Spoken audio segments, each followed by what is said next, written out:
Allahu Akbar, Allahu Akbar. Bila ada seorang hamba melakukan maksiat pertama, Allah belum tampakkan murkanya, lalu dia melakukan maksiat yang kedua, Allah pun belum menampakkan murkanya, ketiga, keempat, dan seterusnya.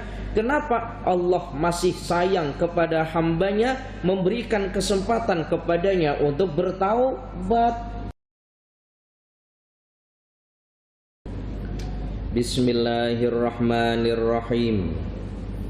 Assalamualaikum warahmatullahi wabarakatuh. Alhamdulillahilladzi hadana bitta'atih wa jazarna an maksiyatih, wa ashhadu an la ilaha illallah iqraran biwahdaniyatih, wa ashhadu anna Muhammadan abduhu wa rasuluh, amma ba'du. Hadirin jamaah muslimin wal muslimat rahimakumullah. Alhamdulillah, puji syukur kita kehadirat Allah atas segala nikmat-nikmat yang telah diberikan kepada kita, sehingga dengan nikmat-nikmat itu Allah berikan kesempatan kepada kita untuk hadir di dalam masjidnya yang tidak lain adalah lis-salati, untuk melaksanakan ibadah salat yang tentunya kita kerjakan dengan cara berjamaah. Semoga masjid yang sekarang kita duduk di dalamnya ini kelak di hadapan Allah akan menjadi salah satu saksi bahwa kita selama hidup di dunia termasuk golongan orang-orang yang soleh dan solehah. Amin, amin ya rabbal alamin. Para jamaah yang dirahmati oleh Allah, melanjutkan bahasan kita pada pertemuan minggu yang lalu, yang mana Sayyidina Umar, beliau memberikan nasihat kepada kita. Kalimat ini ditulis di dalam kitab Nashaihul Ibad oleh Syekh Nawawi Al-Bantani, dan beliau Syekh Nawawi Al-Bantani mengutip perkataan daripada Sayyidina Umar radhiyallahu an. Innallaha ta'ala katama sittatan fi sittatin. Sungguh Allah merahasiakan 6 perkara di dalam 6 perkara yang lain. Yang pertama, yang ini sudah kita bahas pada pertemuan minggu yang lalu. Ustadz hanya mengingatkan sahaja supaya bahasan kita terus bersambung. Yang pertama, kata beliau, kata marido fi ta'atin. Yang pertama, Allah merahasiakan ridho di dalam taat yang dikerjakan oleh seorang hamba. Ridho taat yang mana yang oleh Allah ridhoi, hamba tidak mengetahuinya, manusia tidak mengetahuinya, bahkan sekelas malaikat pun juga tidak mengetahuinya.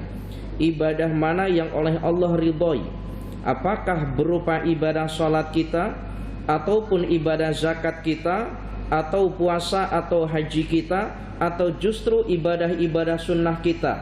Kita tidak mengetahui letak ridhonya Allah di mana.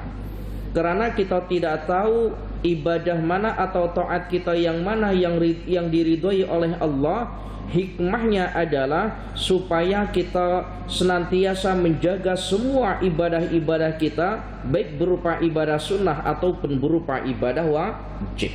Karena kita tidak tahu letak ridha Allah di ibadah yang mana.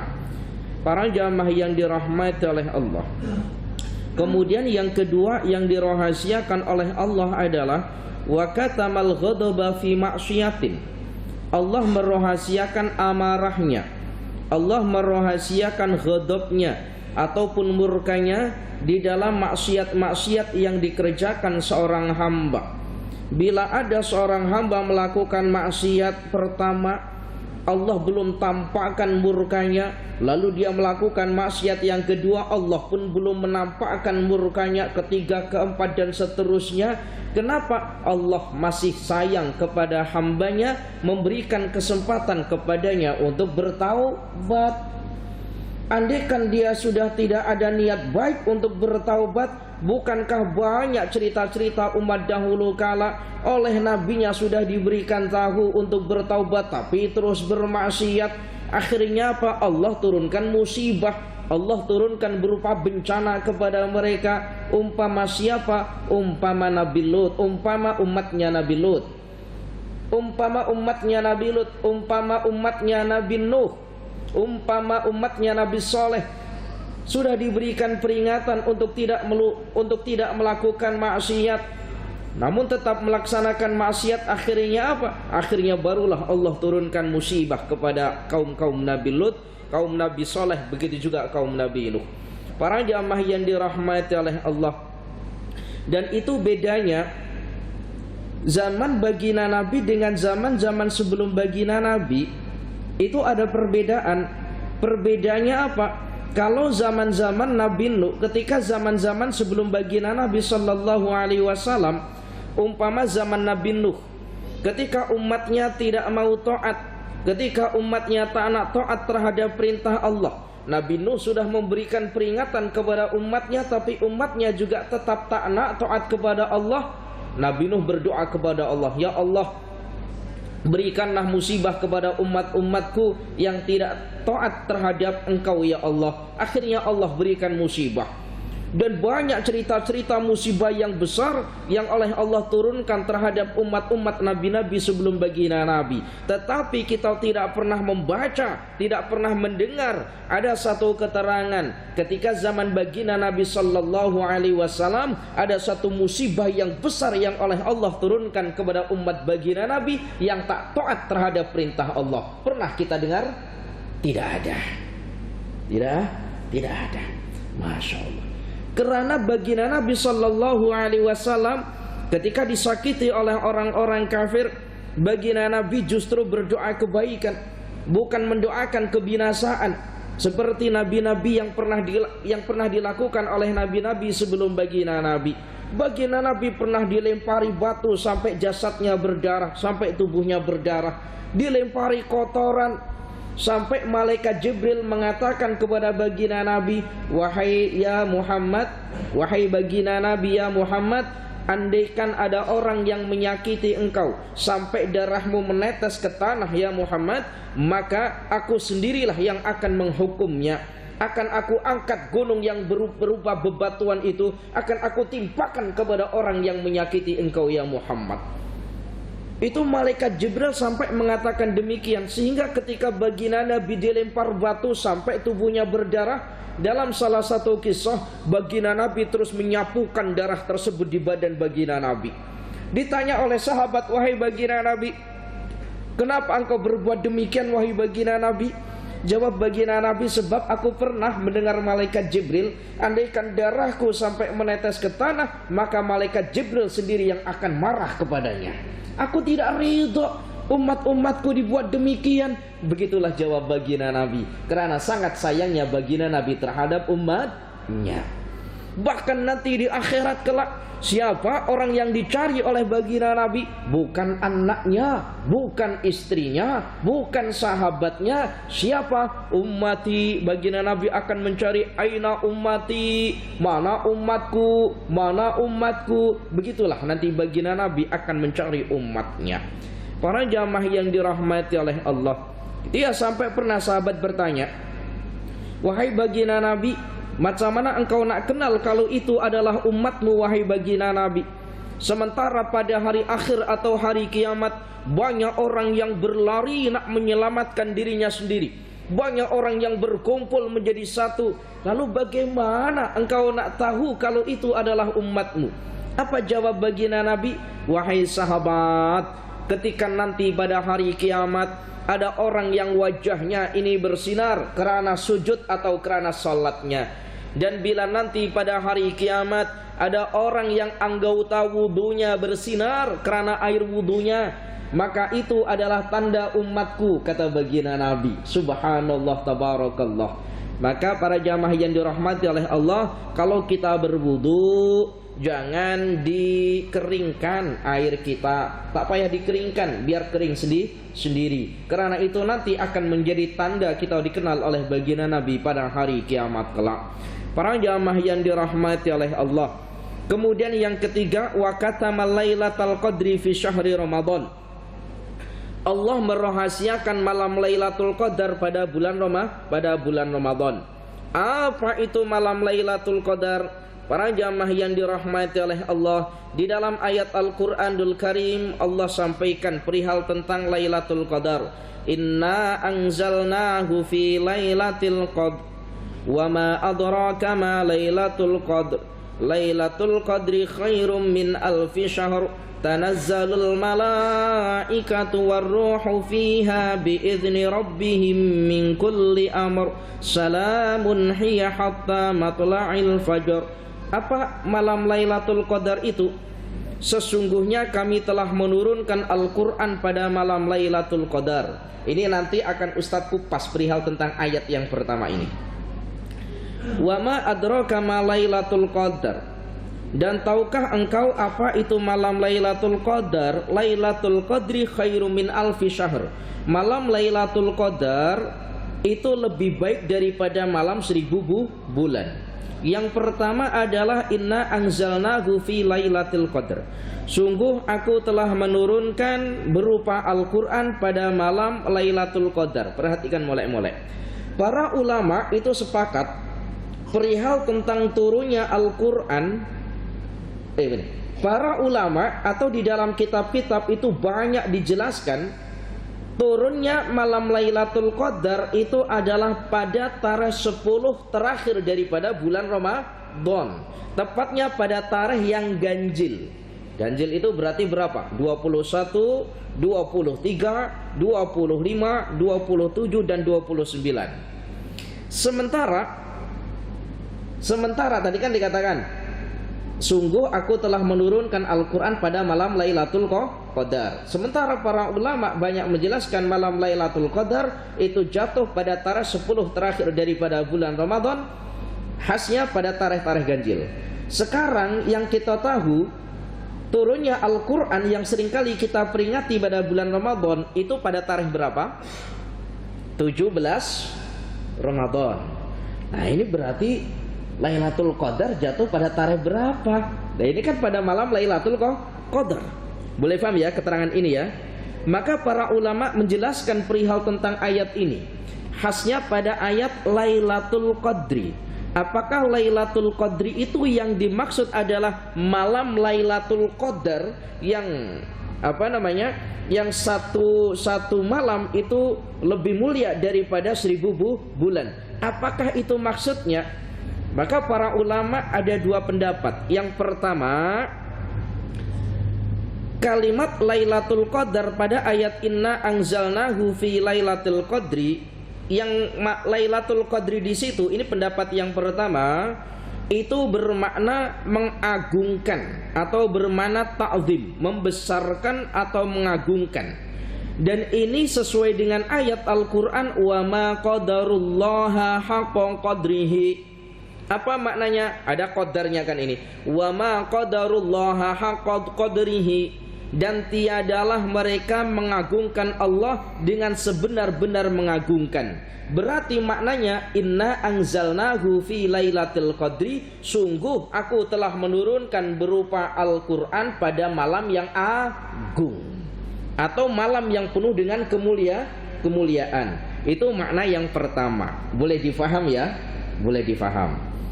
Kemudian yang kedua, itu ya bermakna malam Lailatul Qadar kerana mulianya Al-Quranul Karim, sehingga oleh Allah diturunkan pada bulan yang mulia. Dan pada bulan yang mulia yang bernama Ramadan itu ada satu malam, yang malam itu penuh dengan kemuliaan. Maka makna daripada inna anzalnahu fi lailatul qadr, makna Lailatul Qadri itu adalah malam yang mulia, yaitu malam Lailatul Qadar, yang andaikan kita beribadah pada saat itu lebih utama dibandingkan dengan 1000 bulan ibadahnya.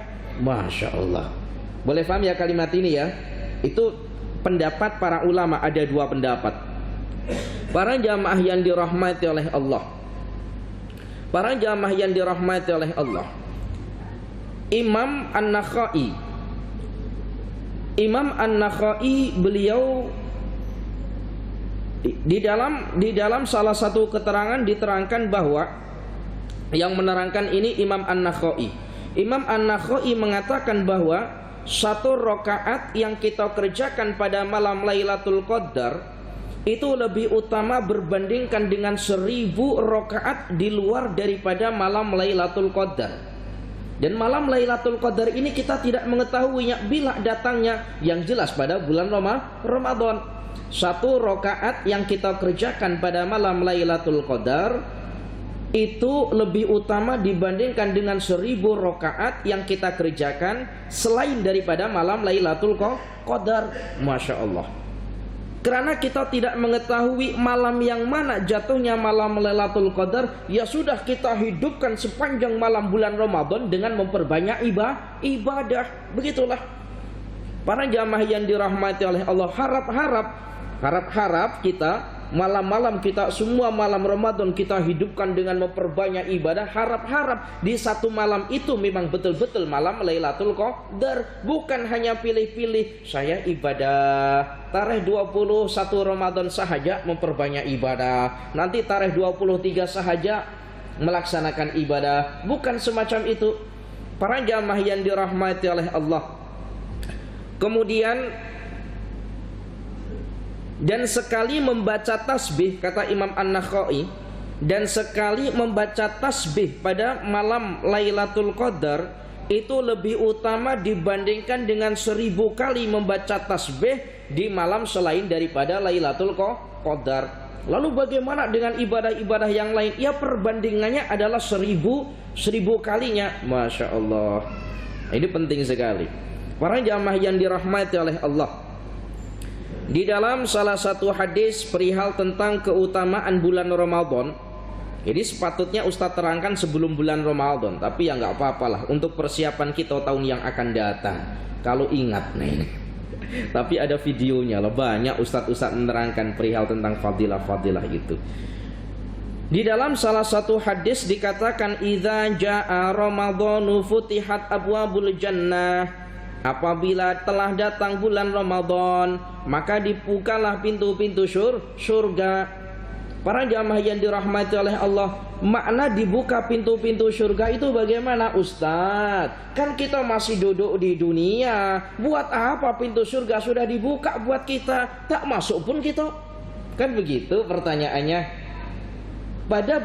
Apabila masuk pada bulan Ramadan itu pintu-pintu surga dibuka. Lalu buat apa, Ustadz, dibukanya pintu surga? Kita masih duduk dekat dunia, takkan masuk juga kita pada hari itu. Ini bahasa kinayah yang maksudnya, andaikan kita beribadah banyak-banyak pada bulan Ramadan itu, pintu surga merindukan kita.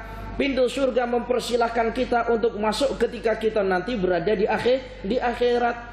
Bukankah kemarin sudah Ustadz jelaskan bahwa al-jannatu mushtaqatun ila arba'ati nafarin.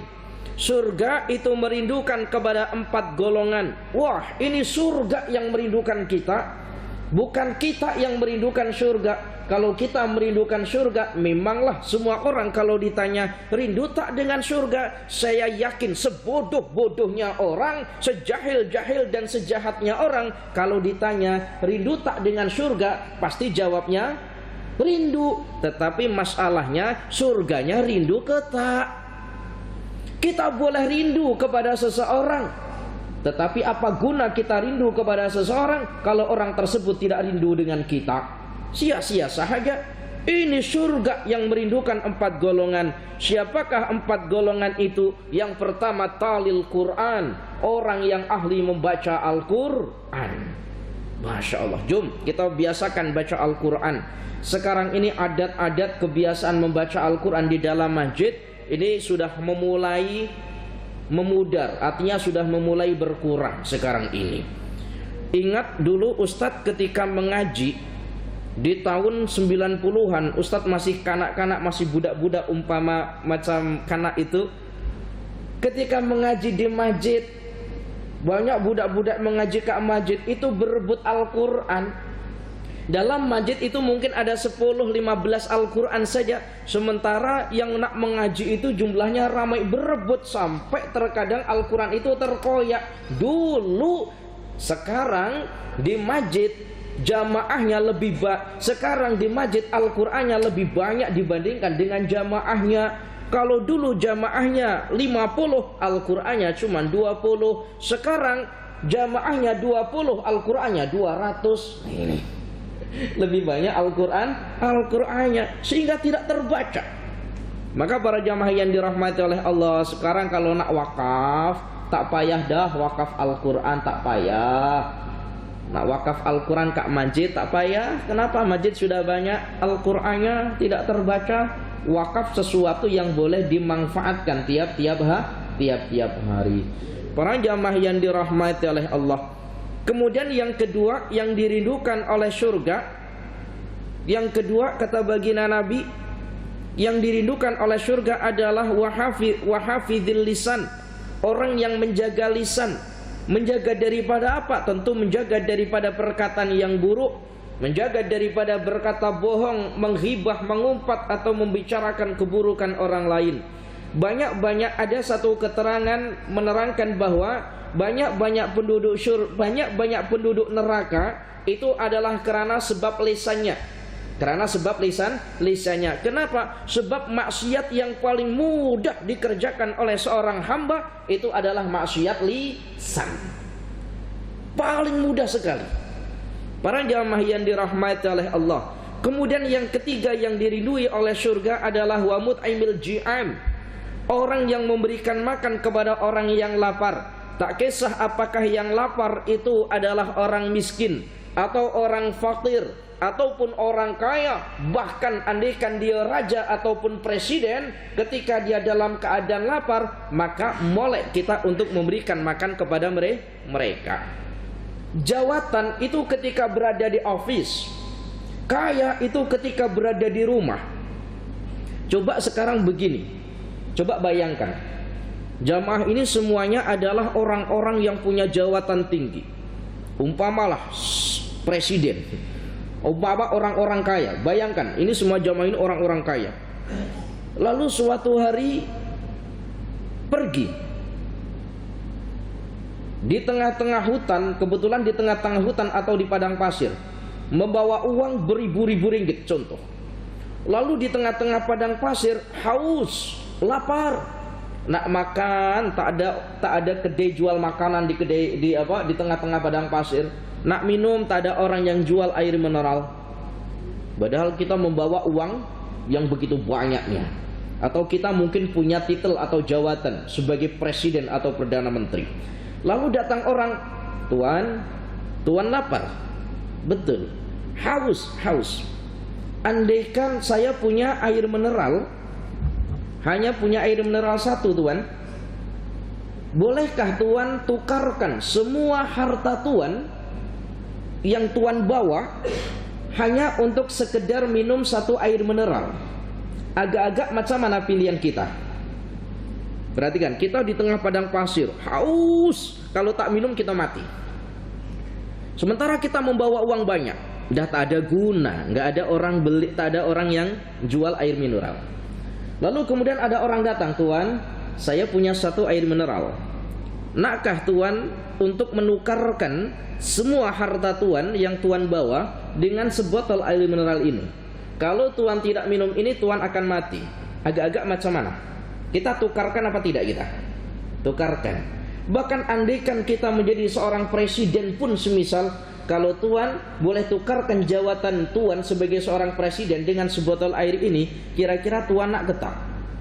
Pasti akan ditukar. Kalau tidak ditukar pun juga akan mati. Jawatan, uang, harta sudah tidak ada lagi guna. Maknanya bagaimana? Kaya itu ketika sudah berada di rumah dalam keadaan lapar, yang di situ tidak ada orang yang jual makanan atau minuman, maka semuanya dalam keadaan miskin, tak ada guna. Para jamaah yang dirahmati oleh Allah, saya ingat banjir tahun 2014, banjir besar. Ya Allah ya Karim. Di kampung tempat Ustadz mengajar itu ada orang, kira orang kaya, punya uang, tapi menangis, tak ada makanan. Apa katanya? Nampak tak ada guna uang kalau sudah semacam ini. Nak beli makanan pun dah tak ada doh. orang sayang dengan makanannya dibandingkan dengan uangnya. Ada guna tak? Tak ada guna. Ya Allahu ya Karim. Kemudian yang keempat yang dirindukan oleh surga, kata baginda Nabi, wasaimina fi syahri Ramadan. Orang yang berpuasa sepenuh bulan Ramadan. Perhatikan ini maknanya. Wasaimina fi syahri Ramadan. Orang yang berpuasa penuh pada bulan Ramadan. Bukan hanya sekedar berpuasa saja, 1 hari berpuasa, 1 minggu meninggalkan puasa. Dirindukan surga macam mana? Nah ini, 1 minggu puasa, selebihnya meninggalkan puasa. Dirindukan surga macam mana? Neraka menantinya. Para jamaah yang dirahmati oleh Allah, maknanya apa? Berpuasa selama 1 bulan penuh. Inilah yang dirindui oleh surga. Para jamaah yang dirahmati oleh Allah, man fariha bidukhuli ramadhana haramallahu jasadahu 'alan nari. Sesiapa yang senang atau bahagia sebab masuknya bulan Ramadan, maka Allah mengharamkan jasadnya atas api neraka. Masya Allah. Ayo, di bulan Ramadan agak-agak kita ini bahagia ketak. Tentu kena bahagia, jangan mengeluh. Ya Allah, sebentar lagi bulan Ramadan, tak ada duit doh nih nak buat belanja makan. Terkadang kita mengeluh. Kenapa? Sebab bulan Ramadan banyak orang yang berniaga makanan atau minuman. Khasnya di kampung-kampung yang banyak bekerja dekat ladang ataupun dekat sawah. Ya, ini banyak saya jumpa. Bulan Ramadan musimnya tanam padi. Mengeluh, ini musim tanam padi, masuk bulan Ramadan, payah doh. Nah ini mengeluh. Ya Allah ya Karim. Para jamaah yang dirahmati oleh Allah, bahagia sambut bulan Ramadan. Menyambut bulan Ramadan itu dengan cara macam mana? Para ulama menjelaskan diantaranya mengurangi aktiviti dunia kita, memperbanyak aktiviti akhiratnya. Termasuk diantaranya tadi itu, bila kita bekerja 24 jam semisal, maka kurangi 24 jam itu, dilebihkan untuk memperbanyak ibadahnya. Para jamaah yang dirahmati oleh Allah, bila kita membincangkan perihal tentang bulan Ramadan, perihal tentang kelebihan bulan Ramadan, tentu kita tidak boleh terlepas daripada membincangkan kelebihan-kelebihan orang yang berpuasa di dalamnya. Bulan Ramadan penuh dengan kelebihan, tetapi orang yang berpuasa pun juga ada kelebihan.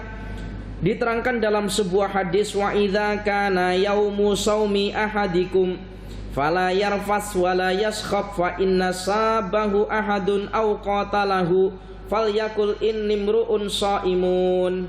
Para jamaah yang dirahmati oleh Allah, wa idza kana yaumu saumin ahadikum, apabila kalian itu berpuasa pada bulan Ramadan, fala yarfas, maka janganlah engkau berkata kotor atau berkata yang tidak baik. Wala fala yarfas wala yaskhab, janganlah engkau berkata kotor ataupun berkata kasar. Kotor, kasar, ada perbedaan ya. Kalau kotor itu umpama begini ya, perkataan kotor atau perkataan yang tidak baik. Umpama kita memanggil kawan kita dengan sebutan nama binatang semisal, atau mengumpat atau apa, ini perkataan kotor. Kalau perkataan kasar itu bermakna tidak harus berupa mengucapkan kalimat-kalimat tadi, tapi intonasi nada kita memanggil dengan marah. Apa ya? Paham ya? Memanggil dengan amarah ya, memanggil dengan suara yang kuat. Nah ini bermakna berkata kasar. Berkata kasar. Apabila di antara kalian melaksanakan puasa Ramadan, maka jangan berkata keji atau berkata kotor dan berkata kasar. Fa inna sabahu ahadun aw qatalahu falyakul ini amrun shaimun. Apabila ada orang yang menyerangmu, apabila ada orang yang memaki engkau atau menghina engkau, atau orang itu hendak menyakiti engkau, maka katakan kepada orang yang memaki engkau atau orang yang membenci engkau dengan perkataan-perkataannya dengan mengatakan innimruun shaimun, aku adalah orang yang berpuasa. Boleh paham ya? Maka hati orang yang hendak menyakiti kita atau orang yang berkata buruk dengan kita, niscaya mereka akan menyudahi daripada perkataan tidak baiknya terhadap diri kita. Para jamaah yang dirahmati oleh Allah, ini bedanya puasa Ramadan dengan puasa sunnah. Kalau puasa Ramadan kita itu molek untuk menampakkan kalau kita itu berpuasa. Contohnya semisal begini. Ada orang orang menawarkan makanan atau minuman. Tuan nak minum ke semisal. Tuan nak minum ke pada bulan Ramadan. Maka molek kita tampakkan, oh aku puasa. Molek. Tapi kalau puasa sunnah, umpama kita puasa hari Isnin atau hari Kamis misal puasa sunnah, atau puasa-puasa pada bulan-bulan yang lain puasa sunnah, ketika kita ditawarkan minuman seumpamanya, maka moleknya kita untuk tidak menunjukkan kalau kita adalah orang yang berpuasa. Contohnya begini, Tuan nak minum ke? Oh minta maaf saya tidak haus. Tuan nak makan ke? Oh minta maaf saya tidak lapar. Jangan kemudian kita, oh maaf hari ini saya berpuasa. Kalau demikian ini boleh jadi kita akan terdapat fitnah. Jadi perkara-perkara wajib apabila kita ditanya itu molek untuk kita beritahukan kepada mereka. Tetapi kalau perkara-perkara sunnah malah sunnah untuk kita sembunyikan.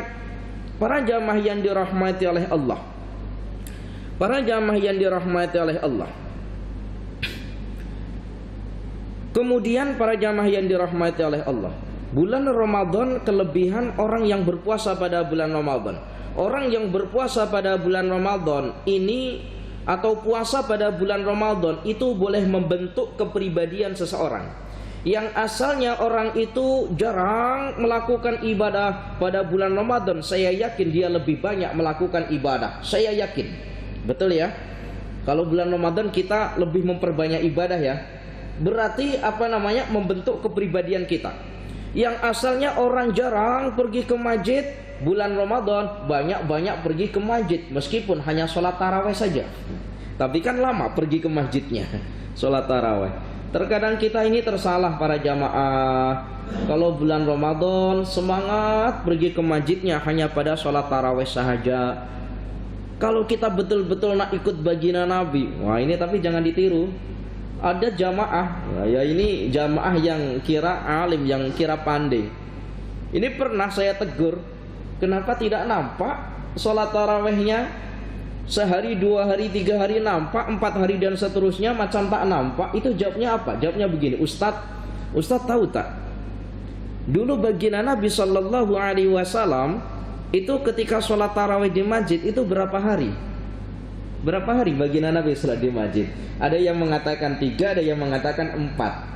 4 malam yang kelimanya tidak ada di masjid, atau 3 malam keempatnya tidak ada di masjid. Nah itu kan baginda Nabi cuma 3 atau 4 itu Ustaz. Saya mengikuti ya. Itu masalahnya bukan seperti itu. Baginda Nabi tidak sholat di masjid, tidak sholat tarawehnya, itu karena khawatir. Khawatir bagaimana? Malam pertama orang yang sholat taraweh ramai masjidnya, malam kedua tambah ramai lagi, malam ketiga tambah ramai lagi. Takut-takut baginda Nabi kalau ini diteruskan, nanti takut-takut sholat taraweh itu dianggap perkara yang wajib. Begitulah. Akhirnya baginda Nabi tidak melaksanakan sholat taraweh di masjid. Nah kalau kita kan tidak, sholat tarawehnya di masjid, sholat fardunya di rumah saja. Nah ini kita sepatutnya ya terbalik. Para jamaah yang dirahmati oleh Allah, para jamaah yang dirahmati oleh Allah. Tapi alasan ini tolong jangan buat jawaban untuk tok imam kalau tanya kepada kita, tuh kenapa kemarin tidak sholat taraweh? Cukup 4 hari saja tok imam.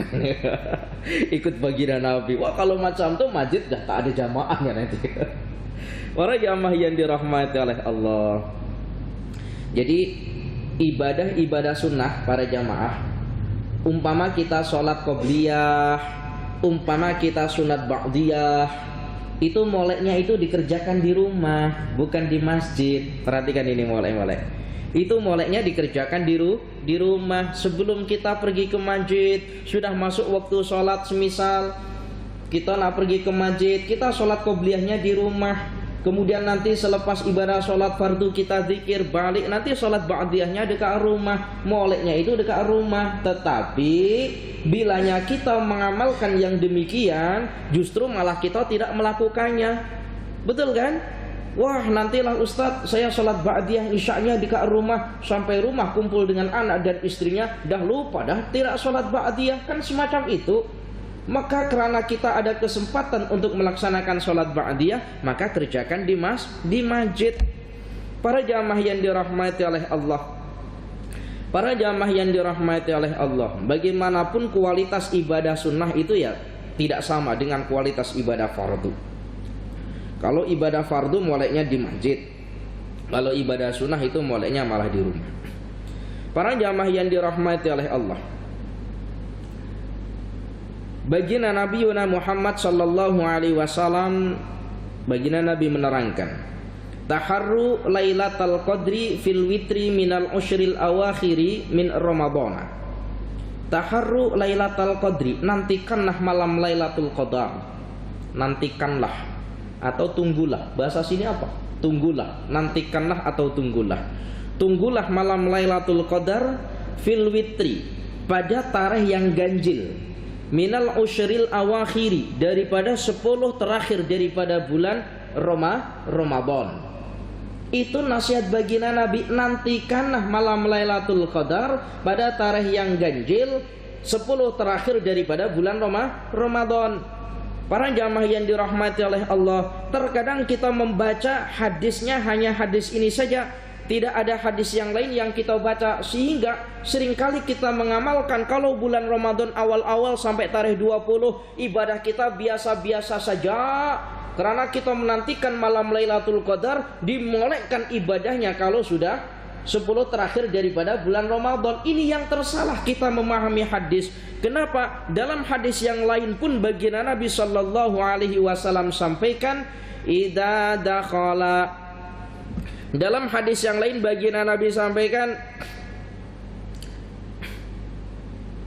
kana Rasulullah sallallahu alaihi wasallam yajtahidu fi Ramadana ma la yajtahidu fi ghairihi wa fil ushril awakhiri minhu ma la yajtahidu fi ghairihi. Apa makna daripada hadis ini? Yajtahidu fi Ramadana ma la yajtahidu fi ghairihi. Baginda Nabi bersungguh-sungguh di dalam melakukan ibadahnya pada bulan Ramadan, dan baginda Nabi bersungguh-sungguh beribadah pada bulan Ramadan melebihi sungguh-sungguhnya selain daripada bulan Ramadan. Ini perhatikan mulai ini supaya pemahaman kita tidak salah. Baginda Nabi itu ketika masuk bulan Ramadan itu ibadahnya itu bersungguh-sungguh. Sungguh-sungguhnya itu melebihi daripada sungguh-sungguhnya selain daripada bulan Ramadan. Maknanya apa? Semua bulan baginda Nabi bersungguh-sungguh dalam melaksanakan ibadah. Kalau kita kan tidak, bulan yang lain kita tidak bersungguh-sungguh, kemudian Ramadan baru bersungguh-sungguh. Kan semacam itu kalau kita. Maka para jamaah yang dirahmati oleh Allah, jadi baginda Nabi ketika bulan Ramadan itu melakukan ibadahnya dengan sungguh-sungguh, melebihi sungguh-sungguhnya selain daripada bulan Ramadan. Wa fil ushril awakhir, dan pada tarikh 10 terakhir daripada bulan Ramadan, baginda Nabi lebih lagi sungguh-sungguhnya beribadah ma la yajtahidu fi ghairihi, dibandingkan dengan sungguh-sungguhnya sebelum daripada tarikh 10 terakhir daripada bulan Ramadan. Boleh paham nggak kalimat saya? Ustaz ulangi, jangan sampai keliru. Jadi ketika masuk awal Ramadan, ketika masuk bulan Ramadan, itu baginda Nabi itu beribadahnya itu bersungguh-sungguh. Artinya memolekkan ibadahnya lebih molek dibandingkan dengan ibadah ketika selain daripada bulan Ramadan. Kemudian kalau sudah datang malam 10 terakhir daripada bulan Ramadan, baginda Nabi lebih lagi sungguh-sungguhnya dalam beribadah, melebihi sungguh-sungguhnya selain daripada 10 terakhir bulan Ramadan. Maka ini jawaban bagi mereka-mereka yang beribadah atau memperbaiki ibadahnya hanya terakhir 10 daripada bulan Ramadan sahaja, tapi awal-awal tidak melakukan ibadah dengan molek. Bukan semacam itu yang diajarkan oleh baginda Nabi. Harus boleh membedakan ini. Harus boleh membedakan. Para jamaah yang dirahmati oleh Allah. Karena Rasulullah sallallahu alaihi wasallam idza dakhala al-ashrul awakhir min ramadhana ahya al-laila kullahu wa ayqadha ahlahu wa jadda wa shadda al-mi'zar. Ketika sudah masuk tarikh 10 terakhir daripada bulan Ramadan, baginda Nabi ahya al-laili, baginda Nabi menghidupkan sepanjang malamnya. Menghidupkan sepanjang malam. Jadi kalau sudah tarikh 21, 22 sampai terakhir daripada bulan Ramadan, itu setiap malam baginda Nabi itu menghidupkan malamnya. Untuk apa? Untuk beribadah, untuk adakan qiyamul lailnya, perbanyak baca Al-Qur'annya. Kalau kita kan sebaliknya, Ustadz, betul, kami juga sama.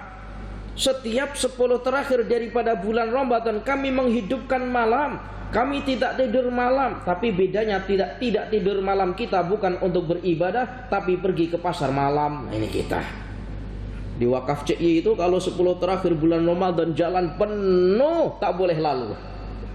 Menghidupkan malamnya di pasar malam. Ini sepatutnya ya di masjid menghidupkan malamnya itu. Betul ya? Yang bilang betul pengalaman ini.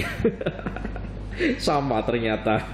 Para jamaah yang dirahmati oleh Allah, bukan hanya sekedar menghidupkan sepanjang malamnya pada 10 terakhir daripada bulan Ramadan, wa ayqadha ahlahu wa jadda wa shaddal mi'zara. Begitu juga baginda Nabi sallallahu alaihi wasallam membangunkan keluarganya dan bersungguh-sungguh di dalam mengerjakan ibadah malamnya. Jadi kalau 10 terakhir bulan Ramadan itu baginda Nabi mengajak keluarganya untuk menghidupkan malam di bulan itu. Menghidupkan malam 10 terakhir daripada bulan Ramadan. Ya mulai esok lagi kalau bulan Ramadan, tolong ini masjid kalau adakan qiyamul lail bukan hanya setakat malam-malam ganjil sahaja.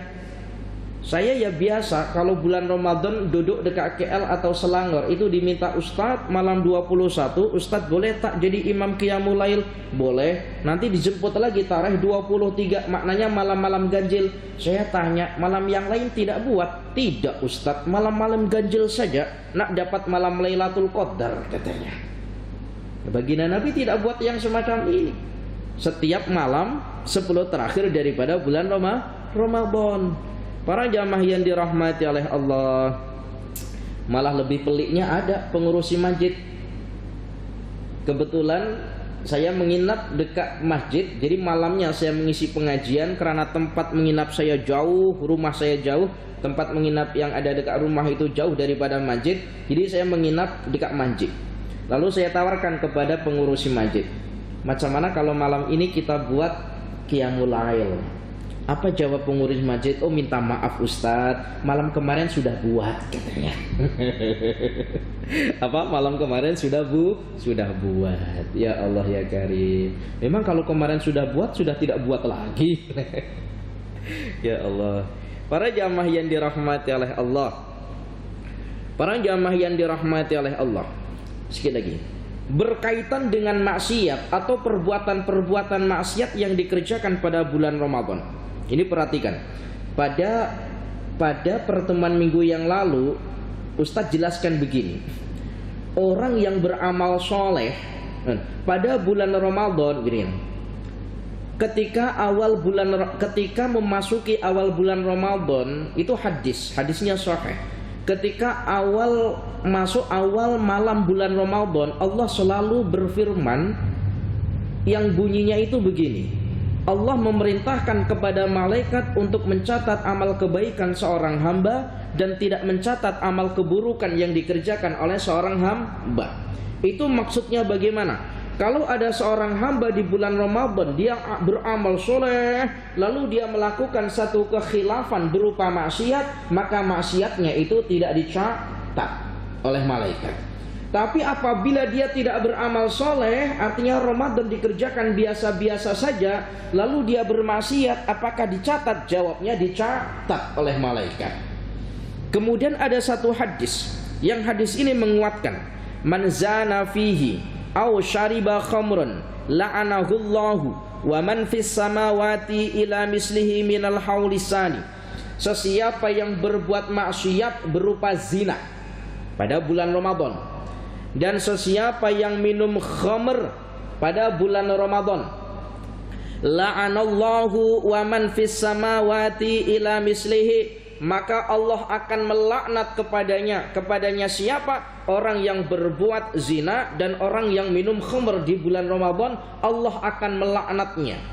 Apakah hanya Allah yang akan melaknat? Wa man fis samawati, begitu juga para malaikat akan melaknatnya. Sampai bila? Ila mislihi, sampai tahun Ramadan tahun berikutnya. Jadi kalau semisal Ramadan tahun 2024 ini kita bermaksiat dengan umpama minum khamr atau seumpama yang memabukkan, itu nanti sampai Ramadan tahun berikutnya Allah terus laknat kepada orang ini. Begitupun malaikat akan melaknat orang ini sampai pada tahun berikutnya. Terus bagaimana kalau orang ini ternyata mati? Perhatikan. Lalu bagaimana orang yang minum khamr pada bulan Ramadan yang oleh Allah laknat, ini ternyata mati sebelum Ramadan tahun berikutnya? Boleh paham ya keterangan saya ya? Orang ini kan dilaknat oleh Allah sampai Ramadan tahun berikutnya. Ternyata sebelum Ramadan tahun berikutnya orang ini mati. Lalu bagaimana? Para ulama mengatakan, maka sungguh tidak ada kebaikan sama sekali di akhirat baginya. Wa na'udzubillah min dzalik ya Allah. Ya Allah, semoga kita termasuk golongan orang-orang yang berjaya. Amin. Amin ya rabbal alamin. Al'afu minkum ihdinas siratal mustaqim. Insyaallah kita lanjutkan pada pertemuan yang akan datang, masih dalam bahasan yang sama. Innallaha katama sittatan fi sittatin. Sungguh Allah merahasiakan 6 perkara di antara 6 perkara. Nanti yang keempat ini sangat menarik sekali. Yang keempat itu Allah merahasiakan wali Allah. Allah merahasiakan wali Allah atau kekasih Allah di antara hamba-hambanya. Seringkan kita mendengar kalau istilah wali itu apa? Wali itu berarti orang yang mempunyai keramat, kan kayak gitu. Orang yang boleh terbang, wah itu wali Allah. Misal contoh, orang yang boleh berjalan di atas air, oh itu wali Allah. Nah ini bukan semacam itu yang dinamakan dengan wali Allah. Wali Allah itu ada 2. Yang pertama, wali Allah itu maknanya kekasih Allah. Ada kekasih Allah yang sifatnya am, ada wali Allah yang sifatnya khas. Yang sifatnya am itu siapa? Wali Allah atau kekasih Allah yang dia taat beribadah kepada Allah, menjauhkan dirinya daripada perkara-perkara yang dilarang oleh Allah. Inilah wali Allah secara am. Maka mungkin kita di antara ini semuanya ya wali-wali Allah, ya kan? Kemudian ada wali Allah secara khas. Wali Allah secara khas itu siapa? Orang yang taat kepada Allah umpama yang pertama tadi itu, dan oleh Allah diberikan kelebihan. Umpama ya tadi kelebihan itu. Umpama mungkin orang itu apa ya? Kelebihan itu ya kan banyak. Termasuk apa kelebihan-kelebihan wali Allah? Banyak sekali. Mungkin kita pernah mendengar ada Ashabul Kahfi. Ashabul Kahfi itu oleh Allah diberikan kelebihan taat kepada Allah. Allah berikan kelebihan apa? Boleh tidur selama berapa? 300 tahun lamanya.